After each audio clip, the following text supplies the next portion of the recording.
بخیل وہ آدمی کہلاتا ہے جو اللہ کی راہ میں جہاں پہ مال خرچ کرنا لازم ہے اور وہاں پہ خرچ نہ کرے، اس آدمی کو بخیل کہتے ہیں۔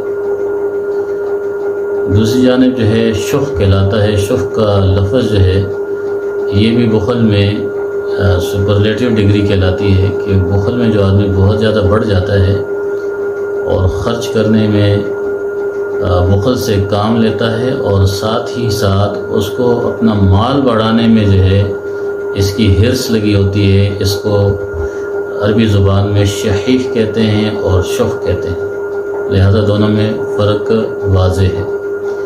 علماء نے لکھا ہے، محققین نے، کہ بخل میں 3 الفاظ ہیں، با، خا اور لام۔ تو با سے مراد جو ہے بلا ہے، اور خا سے مراد خسران ہے، اور لام سے مراد جو ہے لعنت ہے۔ تو جو آدمی بخیل ہوتا ہے وہ اللہ تعالیٰ کے بلا میں، مصیبت میں اور نقصان میں اور اسی طرح لعنت میں گرفتار ہوتا ہے، لہذا بخل کے کاموں سے اور بخل کرنے سے اجتناب کرنا چاہیے۔ وباللہ توفیق۔